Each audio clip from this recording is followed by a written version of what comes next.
Hola, ¿qué tal? Bienvenidos a un nuevo video sobre la terapia familiar y de pareja en clave emocional. Hoy voy a responder una pregunta que me han hecho varias veces diversas personas de diversas maneras, y que es sencillamente ¿cuál es tu enfoque? Porque en psicoterapia existen diversos enfoques.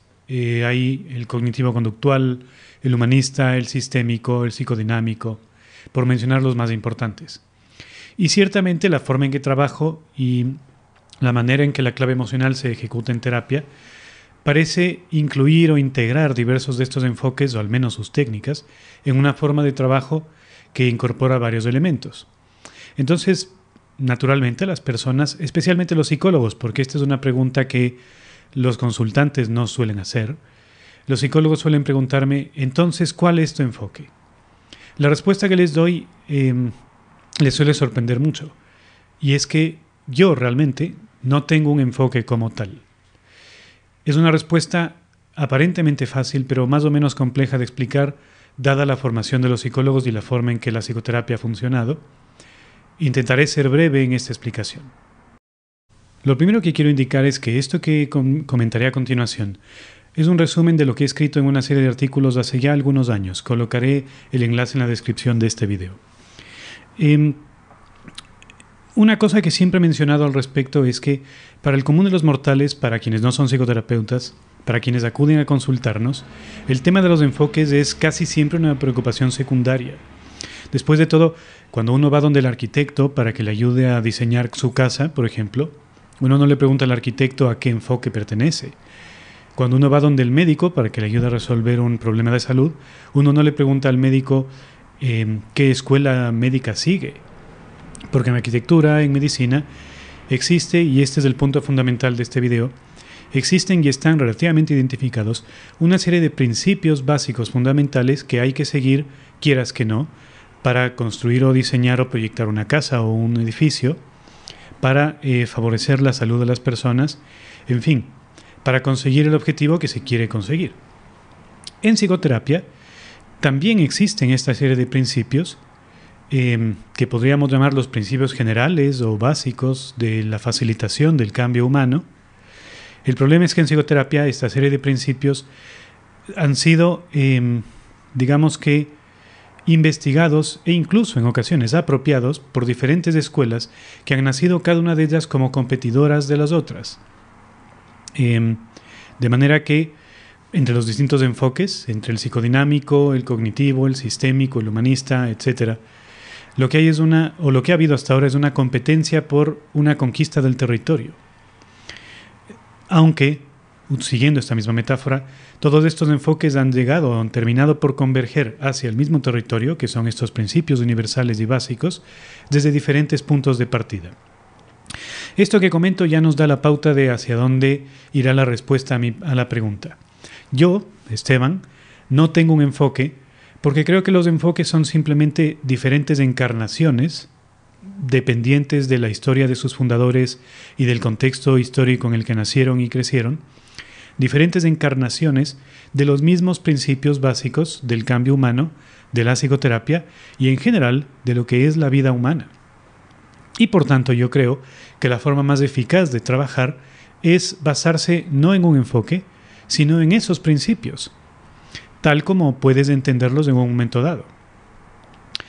A este respecto, vale mencionar que, aunque todos los enfoques están en último término equivocados, porque incluyen errores que a veces pueden llegar a ser muy gruesos, muy graves, incluso tontos, también todos los enfoques propiamente dichos tienen alguna verdad, encierran alguna verdad importante que es característica de estos enfoques y que los demás no destacan.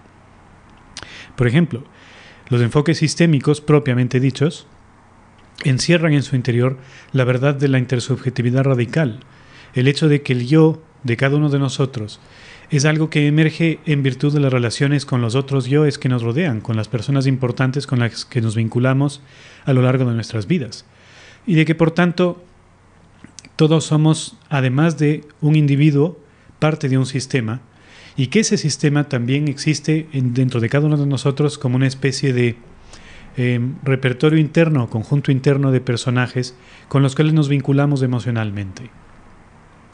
El enfoque cognitivo-conductual reconoce la importancia, mucho más que los demás enfoques, reconoce la importancia de trabajar hacia el cambio conductual, de asegurar que el cambio sea evidente, visible, evaluable, medible, y además reconoce el hecho de que la acción, el pensamiento y la emoción están constantemente vinculados. Forman parte de un continuo en donde, desde el punto de vista cognitivo, al menos del cognitivo clásico, hay que trabajar utilizando la cognición. El enfoque psicodinámico, dentro de su inmensa variedad de escuelas, porque quizás sea el enfoque con mayor variedad interna, reconoce que el vínculo es fundamental, que el vínculo entre las personas es algo fundamental para determinar y definir la forma en que van a funcionar y también la forma en que sus patologías se pueden llegar a manifestar. Y reconoce, más que ningún otro, que para la construcción de este vínculo son fundamentales los ladrillos que se sientan en los primeros años o incluso meses de vida, las relaciones primarias con los cuidadores primarios, que establecen lo que desde cierta teoría se llama el estilo de apego. Así, en general, cada enfoque incluye alguna verdad importante o conjunto de verdades importantes que los demás no destacan, pero que en último término son todas compatibles entre sí, porque todas corresponden a estos principios básicos y universales de lo que es el cambio humano. Pero también cada enfoque incluye un conjunto de ideas que son seguramente erróneas, extraviadas, exageradas o incluso, por qué no decirlo, tonterías. Porque ciertamente, dentro de cada enfoque se pueden encontrar terapeutas y teóricos que han llegado a decir tonterías más de una vez. Voy a poner algunos ejemplos para que se entienda mejor esta idea de los principios básicos. Si es que uno es ingeniero, existe una serie de principios fundamentales que son los que le permiten a uno proyectar y construir estructuras. Y estos principios fundamentales se derivan en último término de la física y la química, que tienen que ver con la resistencia de los materiales, con la relación entre las fuerzas, la torsión, los vectores, etcétera, etcétera. Por más creativo o artístico que un ingeniero quiera ser, que pueden serlo, y de hecho muchas veces lo son, tienen que tomar en consideración estos principios, porque de lo contrario las estructuras que proyectan, si las construyen, se caerán, sufrirán daños graves y pondrán en peligro a las personas. Si es que uno es médico, existe una serie de principios que tienen que ver con la biología, que se derivan en último término de la biología y la anatomía, que hablan acerca de cómo facilitar, de qué es la enfermedad en diferentes contextos y cómo facilitar el regreso a la salud o el progreso a la salud de las personas. Uno puede ser un médico muy innovador, muy inventivo, pero estos principios los tiene que respetar y reconocer, porque de lo contrario, las personas con las que trabaja no se van a curar. ¿Qué tan fáciles de explicitar o de poner en palabras sean estos principios? Ya es diferente. En el caso de la ingeniería es más sencillo probablemente que en el caso de la medicina, quizá porque en ese sentido la física está más formalizada matemáticamente. Ahora, lo mismo se aplica al terreno de la psicoterapia. Existen, creo yo, una serie de principios fundamentales y básicos que determinan cuándo una persona puede mejorar, salir de una patología, resolver sus problemas, y que son hasta cierto punto posibles de poner en palabras. Voy a mencionar un par que en mi caso personal utilizo y que son el corazón o el núcleo de lo que yo he construido como la clave emocional en terapia. Un primer principio es que todas las personas necesitamos básicamente dos cosas por parte de las otras personas, de las relaciones con las que tenemos, que son sentirnos queridos y sentirnos respetados. Y cuando no nos sentimos queridos o no nos sentimos respetados, experimentamos una emoción dolorosa que nos indica la ausencia de esa necesidad y que nos prepara para satisfacerla en alguna dirección. Ese, por ejemplo, es un principio fundamental de lo que sería la experiencia humana desde este punto de vista. Otro principio fundamental es que no puedes ayudar a alguien a llegar a un sitio que tú no conoces. En otras palabras, el terapeuta no puede conducir a un paciente a un lugar de su experiencia que el terapeuta mismo no pueda vislumbrar. Este es un principio que determina la velocidad con la que el cambio se puede dar en una relación terapéutica. Y así sucesivamente. Yo encuentro que en la psicoterapia existen esta serie de principios y que los últimos 30 o 40 años, si se analiza desde un punto de vista correcto el desarrollo de la ciencia en psicoterapia, lo que la psicoterapia ha hecho es irse acercando desde cada uno de los enfoques, convergiendo cada vez más hasta estos principios. Se ha dado un proceso más de convergencia que de integración. Es decir, desde diferentes enfoques psicodinámicos, cognitivos, sistémicos, hemos ido descubriendo que el terreno sobre el que nos movemos, en último término, es el mismo, solo que lo hemos visto o hemos entrado a él desde lugares diferentes. Esto me conduce a otro aspecto del problema, que es la razón por la que los terapeutas escogen enfoques. Existen ya muchos resultados de investigación en resultados en psicoterapia de los últimos 30 años. Y estos resultados dan una idea que es tan chocante y difícil de aceptar como verdadera. Y es que, en último término, todos los enfoques terapéuticos suficientemente desarrollados, científicos o investigados, tienen la misma eficacia. Lo que va a determinar si te irá bien o mal en una terapia no es tanto el enfoque, cuanto la persona del terapeuta y tu relación con ese terapeuta. En otras palabras, cognitivo-conductuales, psicodinámicos, sistémicos, humanistas, pueden llegar a ser igual de eficaces con prácticamente cualquier problema humano o trastorno humano, porque todos los enfoques son igual de eficaces. Porque lo que determina la diferencia entre la eficacia no es el enfoque que el terapeuta adopta, sino la persona del terapeuta, en particular qué tanto el terapeuta es capaz de encarnar estos principios universales que he mencionado antes. A esto en la investigación se le ha llamado el veredicto del pájaro dodo, y es un veredicto controversial y normalmente no fácil de aceptar, porque a muchos terapeutas, defensores acérrimos a muerte de sus enfoques, no les gusta escuchar que en realidad son igual de eficaces que todos los demás. Pero esa es la verdad. Todos los enfoques son igual de eficaces. Y entonces eso nos lleva a preguntarnos por qué los terapeutas escogen o se inclinan por un enfoque determinado. ¿Por qué un terapeuta en un momento dado prefiere ser psicodinámico o escoge ser cognitivo? Bueno, la respuesta es que al igual que ocurre en la otra disciplina donde también hay enfoques, que son las disciplinas artísticas, los terapeutas nos decantamos por el enfoque que nos gusta, no en virtud de que sea más eficaz, no en virtud de que sea mejor, normalmente en virtud de que coincide mejor con nuestra forma de ver el mundo, específicamente con nuestra concepción de lo que es un ser humano. Porque cada enfoque tiene detrás una metáfora de lo que es el ser humano y esta metáfora determina la manera en que el enfoque aborda las problemáticas, se relaciona con ellas y las técnicas que puede desarrollar y emplear. En principio, los terapeutas más expertos de cada uno de los enfoques son capaces de reconocer que los otros enfoques también son eficaces y competentes. Y así, si vemos las discusiones de los grandes terapeutas de cada enfoque, por ejemplo, vemos la conversación de Aaron Beck con el Dalai Lama, nos damos cuenta de que encuentran más puntos de convergencia que puntos de desacuerdo. En realidad los desacuerdos se dan no entre los grandes terapeutas, sino entre sus discípulos, que probablemente necesitan tener desacuerdos para poderse diferenciar unos de otros y sostenerse en su creencia de que su enfoque es el mejor y el más eficaz.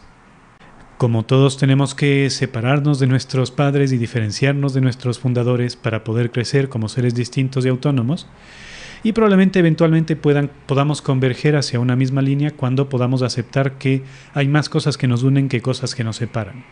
Una segunda forma de entender esto, o un ejemplo al que podemos apelar, es el desarrollo de las artes marciales. Tengo algunos escritos acerca del tema, también los colocaré los enlaces en la descripción. Porque las artes marciales, aunque la mayor parte de psicoterapeutas no lo saben y de hecho seguramente les sorprenda, las artes marciales son una disciplina en la cual ha pasado exactamente lo mismo que está empezando a ocurrir en la psicoterapia.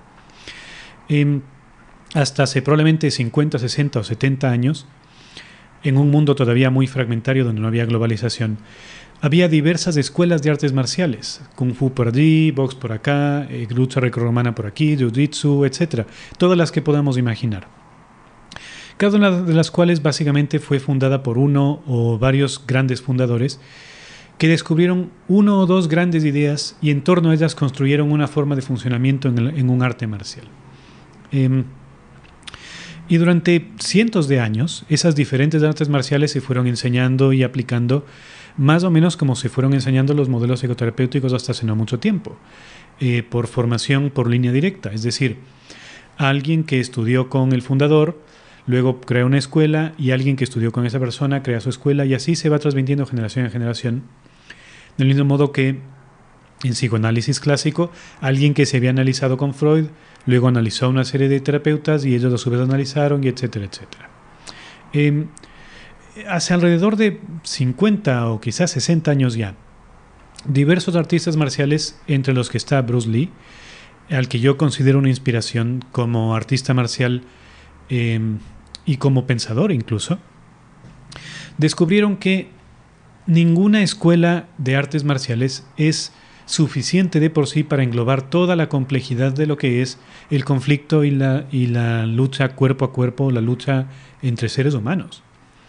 Y entonces se dedicaron a un proceso de investigación e integración de las diferentes escuelas. Probablemente Bruce Lee fue el primero que, quizá no el primero que lo hizo, pero sí el primero que empezó a teorizar este proceso. Creo que esa es una idea excelente para analizar lo que deberíamos hacer en psicoterapia.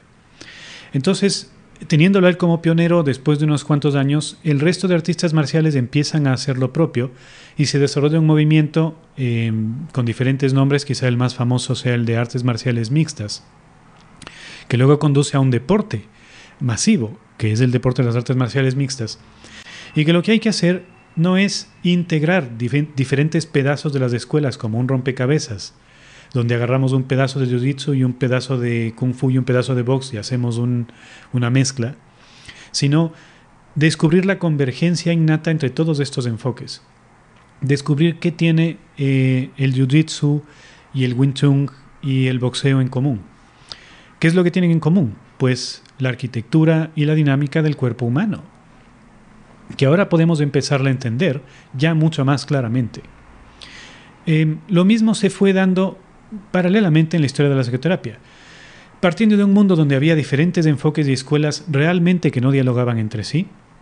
Estamos hablando del mundo de hasta hace unos 50 años en psicoterapia, pero que en América Latina o en los países de habla hispana todavía sigue siendo en buena medida así, escuelas que no dialogan entre sí, donde había sistémicos por un lado que tenían sus propios congresos, sus propias reuniones, sus propios diálogos, que no se reunían con los psicodinámicos que tenían sus propios congresos, sus propios diálogos, y ninguno de ellos conversaba con los conductistas que tenían sus propios congresos, etcétera, etcétera. Se da hace alrededor de unos 30 años un movimiento que se llama el movimiento de integración en psicoterapia, en donde varios de los grandes exponentes de las grandes escuelas o de los grandes enfoques psicoterapéuticos, algunos de los cuales desgraciadamente ya han fallecido, se juntan y dicen, ¿saben qué? Tenemos que empezar a integrar lo mejor de cada una de nuestras escuelas. Y ese movimiento, que tuvo un auge, un apogeo en la década de los 2000 al 2010 prácticamente, a día de hoy ya no se escucha demasiado de él. Sigue existiendo, pero ya no es un movimiento que concite mayor atención. Y yo creo que porque lo que deberíamos hacer no es integrar las cosas, igual que en las artes marciales. No se trata de integrar una técnica de una cosa con una técnica de la otra, sino que se trata de encontrar la convergencia natural entre las diferentes escuelas, es decir, los principios básicos del cambio humano. Cuando conseguimos que los pacientes mejoren, todos hacemos básica y en último término lo mismo. Deberíamos conseguir entender qué es eso que hacemos para poder hacerlo de la manera más económica, directa y sencilla posible, como lo sostenía Bruce Lee. En este sentido, desde mi personal punto de vista, la terapia en clave emocional, que es lo que yo desarrollo y postulo, no es un enfoque terapéutico distinto de los demás enfoques. No se puede comparar y decir, bueno, es como la terapia narrativa o es como la terapia cognitiva, porque mi interés no es construir un enfoque aparte de los que ya existen. Al contrario, mi interés es encontrar los principios fundamentales por los que todos los enfoques que existen y son eficaces, y explicitar esos principios de la manera más sencilla, más clara, más económica posible, para ponerlos al alcance de los terapeutas para que los puedan aplicar sin importar el enfoque al que pertenezcan. Para que tú, si es que eres cognitivo-conductual, puedas aplicar clave emocional utilizando tu propia forma de trabajo. y para que tú, que eres narrativo, puedas aplicar la clave emocional dentro de la terapia narrativa. Esa es la razón por la cual, y cerrando con la pregunta con la que empezaba este video, cuando me preguntan qué enfoque tienes, yo siempre respondo, bueno, yo soy terapeuta a secas. Soy terapeuta y nada más. Porque en último término, lo que rige mi práctica, lo que yo busco que rija mi práctica, no es un enfoque, sino una forma de concebir al ser humano y una serie de principios que me permiten entender y encarnar cómo el cambio hacia la salud en las personas, en los grupos, en las comunidades, se puede conseguir de la manera más rápida, más eficaz y más potente posible. Eso es lo que tenía en mente compartir con ustedes hoy. Espero que les haya servido. Estaré encantado de recibir sus dudas, preguntas y comentarios. Espero vernos pronto de nuevo. Hasta pronto.